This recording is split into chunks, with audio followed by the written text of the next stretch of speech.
when your toxic load is here, but then you do one more thing and it is overflowing and now you're feeling it. And that's how I describe women in perimenopause, right? Our bodies are exhausted. They're going through this massive hormonal change and now it's overflowing.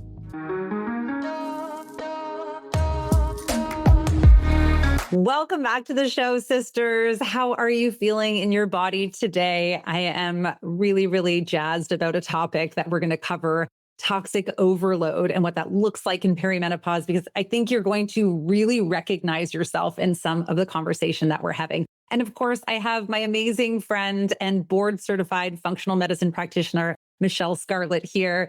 I am really thrilled that you're here to join us. Michele, you have so much amazing information. I know you cover so much in your own practice. So you're a personal trainer, you're an FDNP like me, you're a health coach, the founder of CoreFit. I mean, we were just talking about the fact that you have 3 children. I mean, and they're very young. So I don't know how you do it all, but I'm really grateful that you're here to share with us today. So welcome.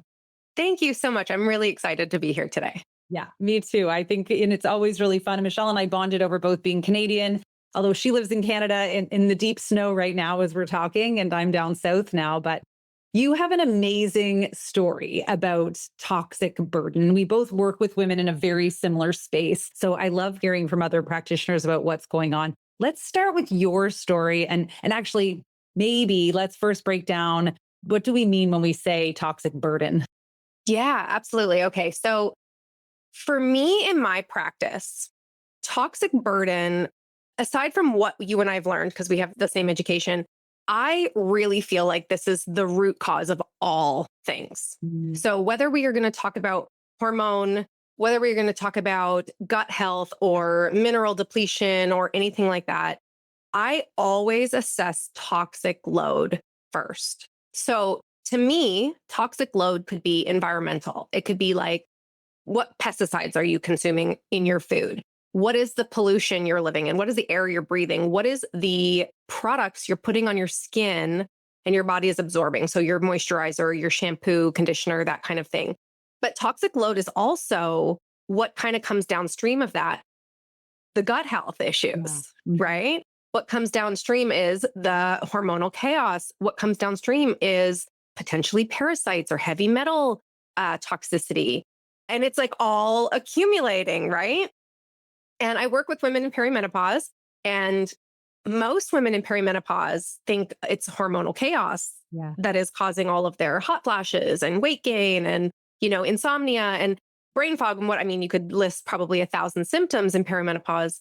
But I truly believe that the accumulation of toxins over 40 plus years is what the starting point, or is like the straw that broke the camel's back when it comes to perimenopausal symptoms. And not only the food, the things we put on our skin, how we cook, the Botox we inject, the breast implants we put in. I'm not saying everybody does that, but lots of women do. Those play a huge role in our toxicity. Yeah, for sure. It's kind of comes from everywhere. So what you're saying is that you feel like when perimenopause comes along, the burden is already so big that that's what spirals us into these symptoms so much more significantly. Yes. And what I find is if we tackle toxic burden first, symptoms reduce dramatically and then allow us to address the downstream things. Well, I'm very excited to learn about how we address this first. But tell us, you have a story, like this is part of like your mess became your message with toxic burden, yes? Yes, exactly. So I was one of those people who had breast implants at 25. I was in the fitness industry. I don't want to tell you how long ago I was 25, but almost 15 years ago. In the fitness industry, it was like really big to be doing like bikini bodybuilding shows. All of those women, were insanely lean. I owned a gym. Breast implants was kind of a thing. I don't know. I had this vision of becoming the strongest, the leanest, the most successful female entrepreneur in the fitness world. Like it was just, maybe my ego talking or whatever, but I was very lean, couldn't fill out an A cup. I was like, I'm doing this. And I thought that I was making a really empowered decision doing that. And then about 7 years later, things spiraled very quickly. I gained like 20 pounds in 3 months. I wasn't sleeping. My digestive symptoms had gotten pretty bad to the point where I was like bloated from the second I drank a cup of water in the morning. I would have anxiety about clothes that I would be wearing, 2 weeks in advance at a social event. The way I felt in my skin was no longer empowering or empowered. It was self-conscious. It was, I don't know what I'm doing wrong. It gave me anxiety. I remember feeling like there was like a really dark cloud just kind of following me around all day, every day, where at one point I was like the strongest, the leanest, the healthiest. And so I started doing some digging because my doctor wasn't helpful. She wanted me to go on antidepressants. And I was like, that's not what this is. I was a clean eater, so I knew that wasn't the issue. I worked out, that wasn't the issue. And then I realized about toxic load and we looked at my gut. I had like a lot of imbalance there. We started fixing that. I dropped 12 pounds in a month. Now, that's not 12 pounds of fat, Yes.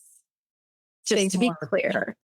I say it because inflammation, water retention, your body trying to protect you is adding layers, like physical layers to your body to keep things out. Yeah. Well, love that you said that. Gives me shit. I think more women need to like tattoo that on their bodies or something because, well, don't, because that's another toxic load, but still let's choose your toxic. But yeah, I think that's such an important thing to recognize these, like, if you are rapidly gaining weight, it's not fat. It's just protective layers. Absolutely. Yeah. Mhm. If you think about the logistics, like you were a personal trainer or our personal trainer, if you think about the logistics of gaining 1 pound of fat, you would have to be eating, like if we broke it down into calories in and calories out, 3,500 calories more in a surplus for you to be gaining like 1 pound. Yeah. Yeah. So it's of fat. So it's impossible because most women are dieting or under eating. Yeah. And that's a lot. I mean, it would be very hard to eat 3,500 calories in a day, and then do absolutely nothing and over and above what you're normally eating and doing. So Exactly. it's impossible. So started with the gut. Great. Saw some really phenomenal results. Started feeling really good. Got the ball rolling. Went down the hormonal route. Hormones at 34 years old were post-menopausal levels. Oh gosh. So I'm really seeing the picture now that, this toxic burden, and I didn't know at this point that it was my breast implants, but seeing that it comes downstream, everything kind of, comes down the ladder. So we start fixing hormones, but hormones don't get better. Fixing hormones, like addressing them specifically. Yeah. Then I dive down a little deeper. I realized that breast implants, although the medical industry or the plastic surgery industry calls them medical grade silicone, they're actually full of heavy metals. Your body actually creates a scar tissue capsule around the implant to protect you from this foreign body. Oh gosh. Like your body is innately doing this thing because there's something foreign inside. Oh gosh. That's wild. So I was like, okay, am I going to pay another $10,000 to have these things out of my body and hope that it does something for me? And I did. And within 3 weeks, I was a whole new person. 3 weeks within 3 weeks. of removing the breast after you'd had them for 7 years? Yes. Oh my gosh. Yes. That's crazy. My husband looked at me and was like, I have never seen you look so vibrant. Like physically, skin glowing, eyes clear, just happy, energized, my true self. Oh my gosh, that's just wild. So Yeah. hold with the gut. Obviously, things got a little bit better. And then we're trying to work on balancing those hormones or optimizing the hormones, but nothing was changing. And so this was the next step that you took after your deep dive. Yeah. And then within 6 months, I got pregnant with my son. Oh my gosh. So your hormones came back. Yes. And so anytime I tell my story about breast implant illness, I realize that it might not be resonating with every woman because not every woman has breast implants. And so women go, oh, well, that's not me. Yeah. But like I said before, the toxic accumulation, breast implants is just my story. But what if alcohol is your Birth story. control. Birth control, non-organic food. Yeah, the makeup we put on our skin, the Botox, the fillers, like, Cleaning products that we use. Yeah. yeah, like our world World that is, we live in. Yeah. Everything. yeah, our world is just so toxic. And for me, it was almost like the breast implants just took it over. I always use the analogy like spilling over my cup. You may not notice when your toxic load is here, but then you do one more thing and it is overflowing and now you're feeling it. And that's how I describe women in perimenopause, right? Our bodies are exhausted. They're going through this massive hormonal change and now it's overflowing. If it seemingly happens overnight, I think that example you gave there, it's like you're redlining it. And then this one new little transition of more effort happens in the body, and bam, that's it. It's too much. And Yeah. you start to domino effect down. I love that you can bring that comparison in together because, right, it is obviously you can give a really tangible example with the breast implant illness. But as you said, there's so many other aspects of our life that kind of fill that burden. And would you say this burden, of course, is much greater than it was when our mothers went through perimenopause and menopause? 1000%. I mean, I think about even like me as a child versus my children growing up and what they're already exposed to from in utero. Even me doing the best I can possibly do. And the ingredients in our food are so different. And what we have access to is so different. And convenience, like life of convenience. I agree. I mean, I think it's no secret why women we're talking about it more, but I think it's a problem more because so many women tipped over the cup a lot faster. And that's why we're hearing so much more about it and demanding answers. Can we talk about how, or can you walk us through how the body does detox these things? So as you worked on your gut, when you removed obviously the pour in of toxins, that really helps. But how does your body process the toxic overload or the toxic burden? On its own, we have a really phenomenal detoxification system. So, if we're talking about drainage pathways, obviously people are having regular bowel movements. That's like really, really important. That is literally a waste portal, right? Many women that I work with and talk to have irregular bowel movements, whether that be loose stools or constipation, and just think that it's their normal when that's not normal. Yeah. So that's one way to detox your body, or like a natural way that your body is detoxing. Obviously, when you urinate, that is another, like your kidneys are filtering out waste and putting it out in our urine. Your liver is also the sort of driver. I think the liver is the driver to all metabolic activity. And everything that you ingest, either it be through your mouth, what you breathe in, what you put on your skin, supplements you take, even if they're herbal, they have to be processed in the liver. Everything has to go through there. And I often get into a debate with people in the fitness industry that we don't actually need to detox our bodies because we have a natural detoxifier. And I'm like, physiologically, I do not believe that our bodies have actually caught up to how toxic our world is and our toxic load and our livers. And you would be privy to this information as well, Bria. When I look at test results, Mm. I see congested liver every single time. Yeah, absolutely. Everybody needs some sort of liver support to just optimize it so that it can filter out what you're doing on a daily basis, Yeah, absolutely. right? The same way we just know we're deficient in certain minerals because our soil is, depleted and our water is filtered. We know that the liver needs support because of the world that we live in today. Yeah. Another way we detoxify is through our skin, sweating, pushing out all kinds of stuff through our skin. There are many ways that we naturally detoxify. But like I said, our burden is too high for our body at this point. Like our clothes are toxic, right? Unless you are buying like organic cotton or wool for every piece of clothing that you own, you could literally be sitting in toxins just sitting all day.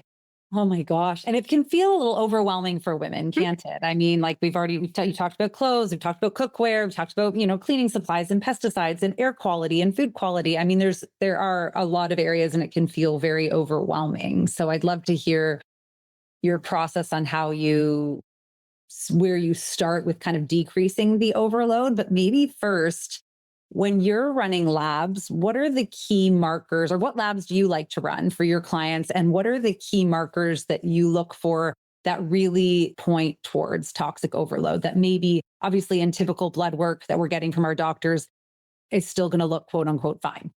Quite a few markers that I would look at. But like on Dutch or GI map, I'm looking at like phase 1 and phase 2 detoxification. So, what is your ability to actually metabolize hormones and excrete them into your urine, right? So, either your estrogen, your progesterone, your testosterone, your cortisol. I'd be looking at thyroid, Yeah. and I would be looking at like beta glucuronidase. So, like a marker that literally is showing you that your liver is, struggling, congested. And then I look at oxidative stress as well, right? I want to see like what is the DNA damage that is happening due to, your environmental factors. Yeah, for sure. And do you look at glutathione for what the liver's needing? I do look at glutathione, but on the Dutch, the actual oxidative stress marker I look at. And sometimes I find that even when people are not deficient in glutathione, like their liver is still really struggling. Oh, sure. Absolutely. Yeah. Yeah. Probably use more glutathione. Yeah. Right. And so, yeah, so those are the markers that I always look for. Like I almost at this point have run so many that it's very rare. Like I would say 99% of the lab tests I look at, those women need liver support. So, what is your step one, even before you run labs? How do you begin to work on this with women? Yes. And so you did make the point that it can be overwhelming. And I know that when a woman is coming to me, they're already overwhelmed. They're already feeling exhausted.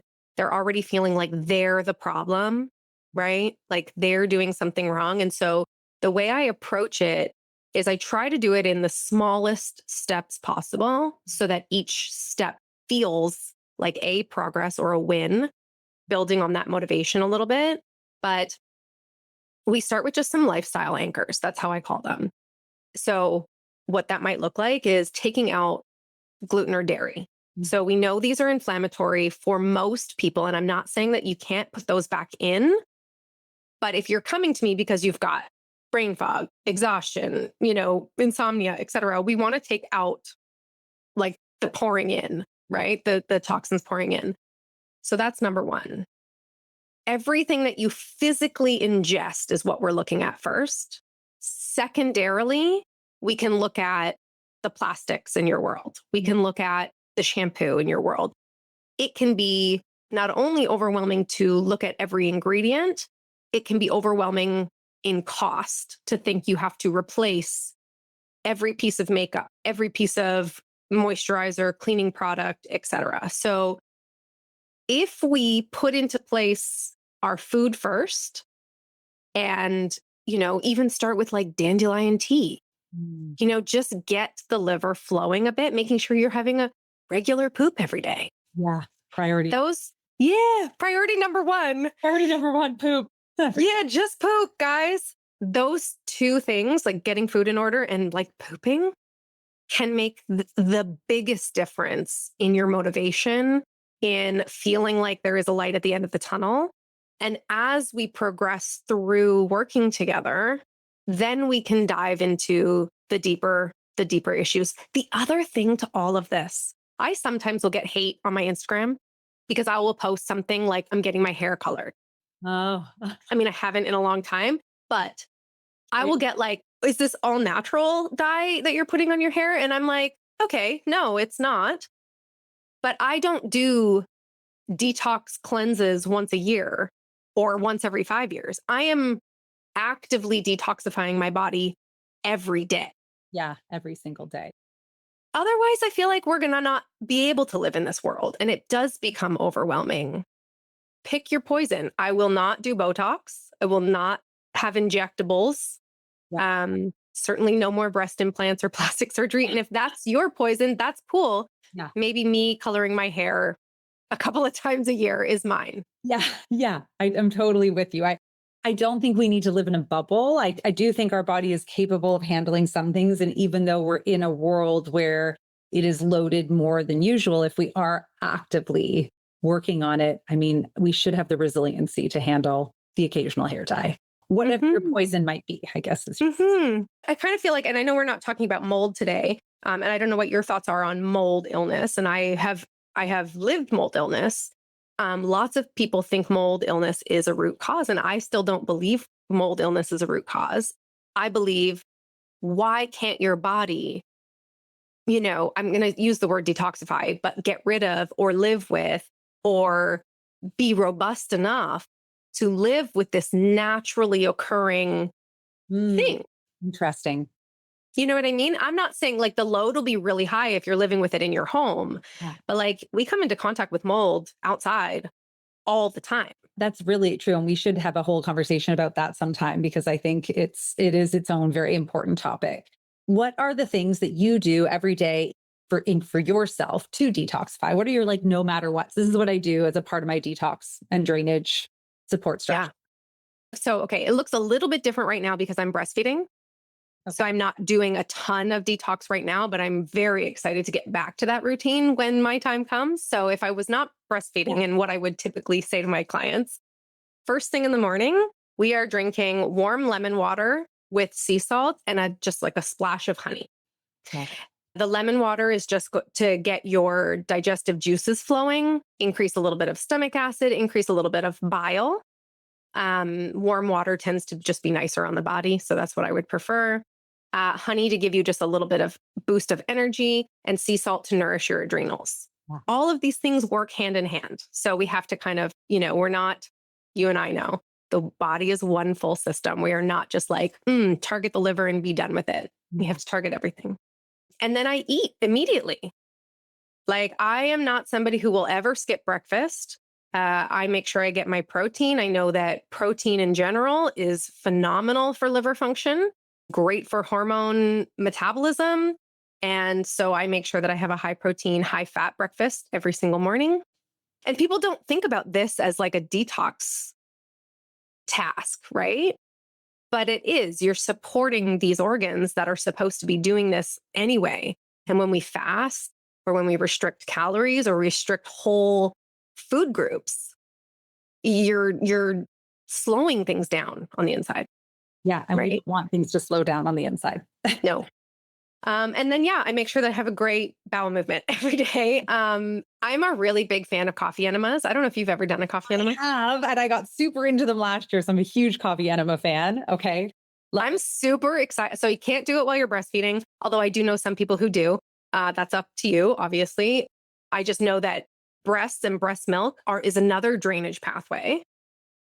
And so if the toxins inside of my body, if I do that and stir it up, I will literally be allowing my infants to be taking my toxic burden. So I will not do that Oh, now. yeah. I see. Okay. But I'm super excited to get back to coffee enemas, and I will typically do them once or twice a week when I'm like not breastfeeding. And the energy, the clarity, the just like lightness Wow. in my body that I feel, I can't compare it to anything else. It was life-changing for me to discover those. Yeah. I quite enjoy them. I remember the first time I ever heard about them, and I thought, even in we're trained and they talk about them. And I remember being like, one day, but I'm not ready. One day. And then it just kept coming up. And I finally took the plunge and was like, well, that's not so bad. It's actually quite exciting.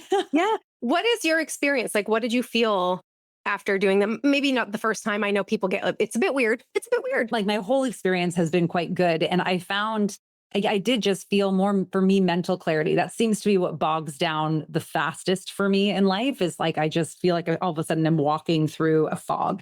So it really made that difference for me for sure. And overall digestion at the same time.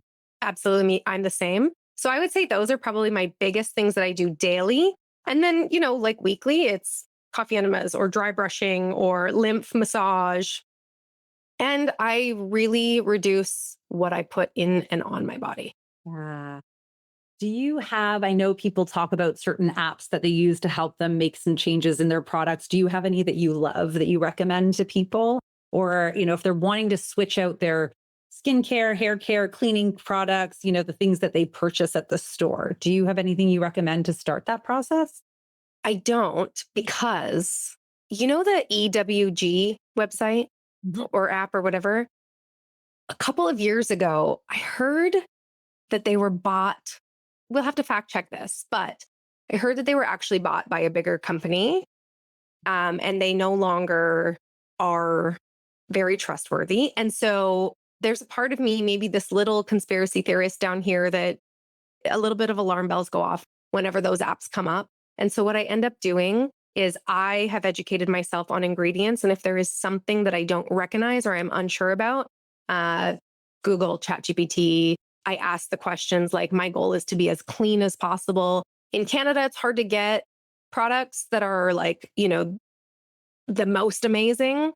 So I do my best. But yeah, I find that I need, for me, in terms of apps or technology to use for that, I need like a completely unbiased. Yeah. Yeah, yeah. They're not just pushing the products that work for them for someone to make money. Yeah, like I looked up a copper peptide the other day, like a facial copper peptide, and I went into ChatGPT and I was like, this is what I want out of a product for this. Can you tell me about this product? Yeah. And basically, ChatGPT was like, this is like clean for Sephora.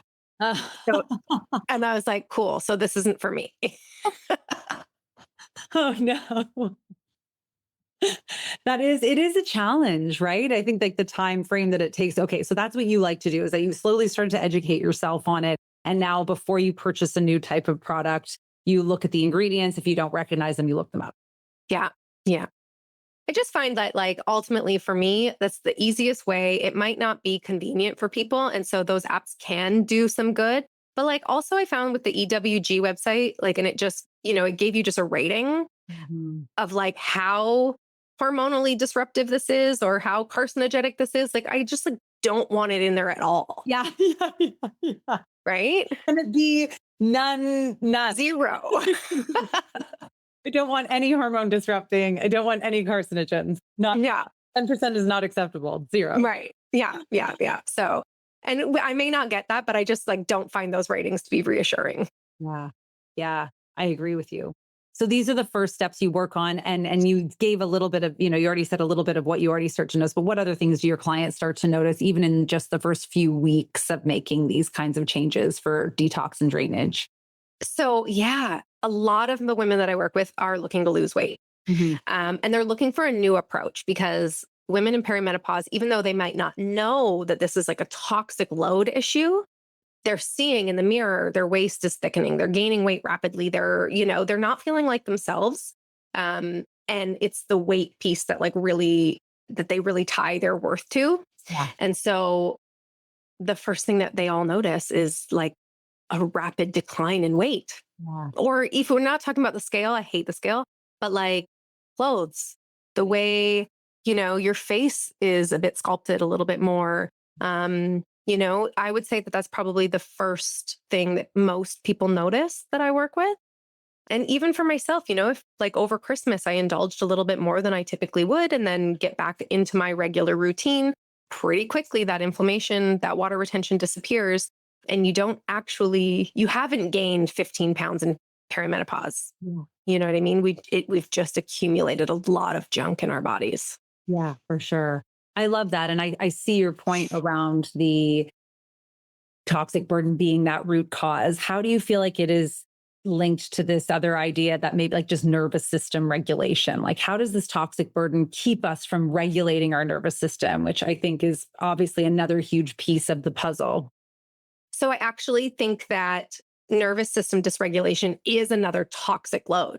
Just like I said, if it's mold is a toxic load, but we call it mold, or parasite is a toxic load, but we call it a parasite, right? I think that when our nervous system is dysregulated due to emotional trauma, that is something that I would consider a toxic load, Ah, I see. Okay. sort of in the same way. That toxic Um, load will help. Yeah. yeah. And like, just like the way I think about like the way I take in social media or Mhm. take in the news, like that's toxic, right? Like our brain can actually create like a toxic environment inside of our body. And so the stories we tell ourselves or the, neurofeedback that our body is getting can contribute to this toxic load. Now, you can't detox the nervous system the same way you can detox a parasite.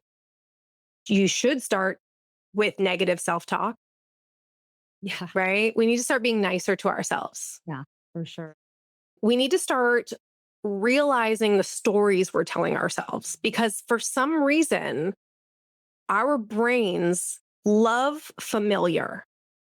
Meaning that if you were in a toxic relationship, whether it be with your parents when you're young or in your teenage years or whatever, part of the reason you're continuously making the same choices in life is because that's familiar. It's safe. Your brain is like, ooh, this is safe. It feels good, even if it doesn't feel good. Yeah. Feels known.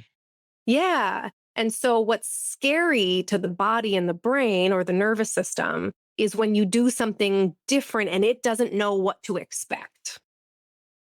And so, what we have to do to detox, I guess, the nervous system is to catch those stories Mm. and go, hang on a second, I need to make a different choice here. I'm talking to myself poorly. I'm calling myself fat. I'm saying, I hate my hair. I hate this. I'm unhappy in my relationship, etc. Unless it's actually true, right? Like, unless it's actual fact, your brain is going to try to trick you to keep you safe. Such a good point.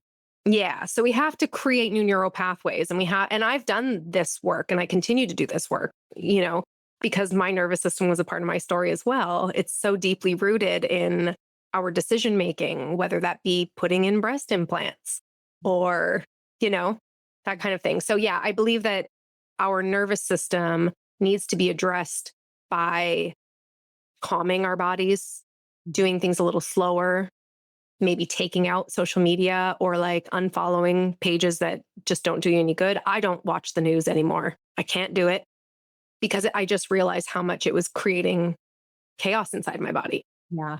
Yeah. I think, especially these days, such a challenge because you don't want to feel ignorant or feel like you're not being supportive. But I think it's so critical to set boundaries around it for sure, like timeframes or something, and choose to take one action if you're going to disrupt your central nervous system. Like, how do I bring myself back or how do I put love out into the world? Like, what is one thing you can do, I think, in that situation? Because it is, and you probably see it on Dutch's as well. Like, it is shocking to see the disruption in that cortisol pattern, especially at night, even just based on the type of television people are watching, Big let alone time. the doom scroll.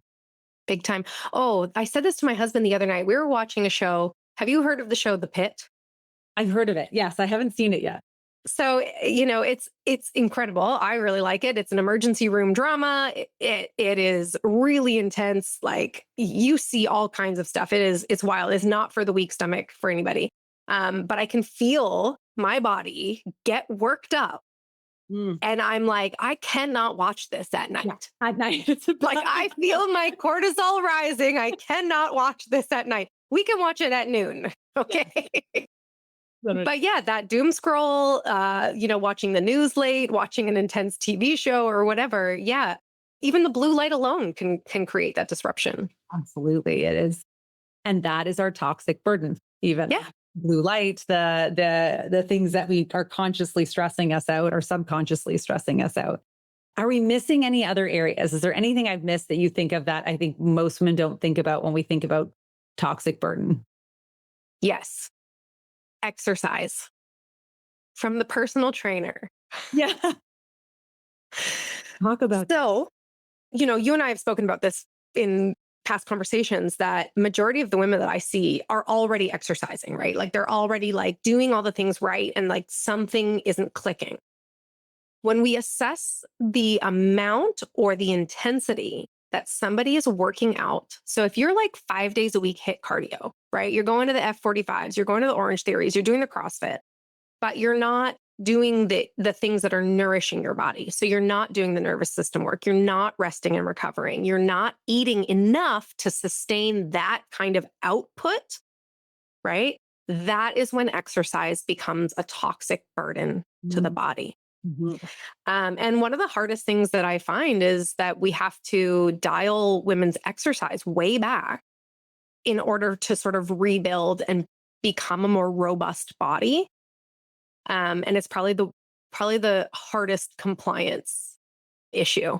Yeah, I get it. When I was going through my journey, Mhm. uh, the woman I was working with, she's like, "You need to take 8 weeks and do nothing but walk." And I was like, "What? How can I possibly do that?" And like I said, in the first 4 weeks, I dropped 12 pounds, Crazy. right? The All the body berries. finally feels safe. Mhm. Yeah. When I went through the same thing and I remember thinking, okay, I can walk and I can do yoga. And it was shocking. I'm like, after how hard I'd worked out, and all of a sudden, the only thing I changed really was walking and yoga and like lemon water in the morning. And I just everything just calmed and released after a couple of weeks. And all of a sudden I was sleeping better and I wasn't waking up in a sweat at night. And it's like there's your toxic burden. 100%. And when I work with women who are like, "Okay, can I get back to the gym? Can I get back to the gym? Can I get back to the gym?" Like, part of the process is tuning into your body and knowing what feels good. So, now I'm many years into my healing journey. And when I go down to my basement gym, there are some days where I'm like, so I'm pretty sleep deprived right now. And I will just lift 30 minutes, pretty slow, no PRs, just move my body. And then on days where I feel like, oh no, I've got the energy today, I feel like I can do those hit workouts that I used to love to do every day. But then I have to tune in and I go, okay, like what did that do to my body? Did I energize myself? Did I exhaust myself? Was it more beneficial to do this thing because my brain really wanted it? You know? And so that's how I kind of teach my women to get back in the gym because I think movement is incredibly important for all kinds of things. But you need to tune in. Did it do better for you than worse? And if it did, then we're in a way more robust place.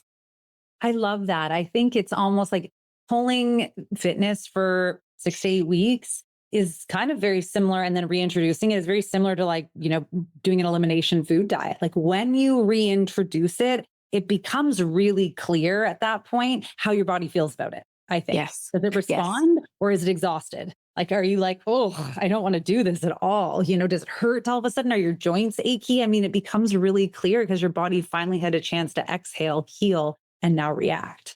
Yeah, exactly. And I also just want to say to the women listening to this, if you are ever like thinking, oh, I want to do a detox, like, Mhm. you know, I have to really, really, really stress that you should be working with somebody doing this because I have worked with many women who have done those sort of like off the kit, like off their health food store shelves or like off Amazon, or an influencer has like said, do this thing.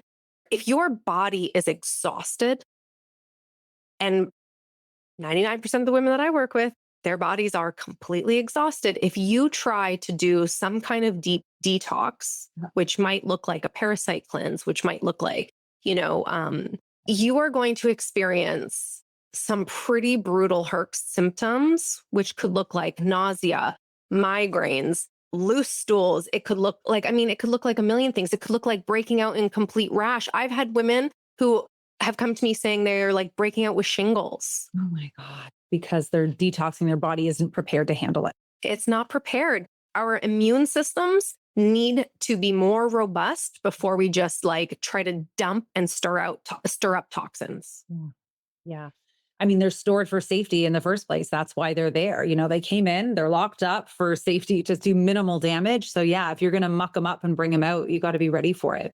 Yeah, I'm glad yeah. you shared that. I think that's really good advice. Michelle, I love how, obviously, I love how you help people. I love your philosophy. You have so much value that you put out there.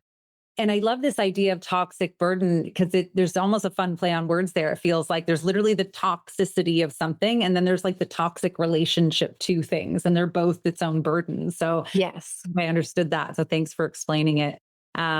Is there anything else you would say to the women listening right now in this stage of life, just about themselves, that you love to share? I would say this is a really hard time in life. It's hard because, maybe like me, you've got younger kids. Mhm. Maybe you decide to have kids later in life. You've got younger kids. They are they are stressful. They're beautiful, but they're stressful.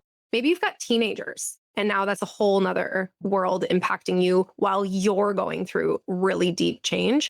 I think the biggest thing that I see with women is that they do not give themselves enough grace. I think that women are very hard on themselves. I think that they expect perfection, especially if you are a driven woman who's like doing everything right. You're doing the diets, you're doing the exercise, you're trying to do the things, and it's not working. I think that women are way too hard on themselves. So give yourself some grace. You're going through a rough time. It's not easy on anybody. Okay. Perimenopause. If you open your mind to a different approach, something a little bit more holistic, something a little less intense, like the fitness industry is like trying to ram down your throat, less calories, more working out. If you open your mind to doing something a little differently and a little slower, you are going to have longevity. You're going to be far more energized. You're going to be sleeping incredibly. And all you need to do is just take that one step, A little you less, know, more grace. that's it. A little bit more grace. Oh, that's so beautiful. Thank you. I know you have a podcast, you have an amazing website, you have a great Instagram. Tell us where we can get into your world and learn more from you. Yeah. So I spend most of my time on Instagram. So my handle is at Michele Scarlet _. Secondly, I have my podcast, which Bria, you're going to be on in a few weeks. It's called Michele Scarlet's True Health Podcast. And we cover everything in women's health. I interview experts in women's health to almost get women to understand sort of this idea of grace, that you can really advocate for yourself. You can investigate deeper, that your doctor is not the last, doesn't get the last say in what is normal for you. And we discuss everything across the board for women because we all know, you and I know, that perimenopause is wild and lots can come of it. And so we just try to really make sure that we can empower women to advocate for themselves and their own health. Yeah, I love that. Thank you so much, Michele. I'll put all those in the show notes, sisters. I really appreciate your time and your energy today, especially considering how much you have going on. So thank you so much for being here. Thank you for having me. Sisters, now you have, I think, some really cool knowledge and detox tips that you can just implement very simply to go out and be more in your life and not just less on a scale. We'll catch you in the next episode.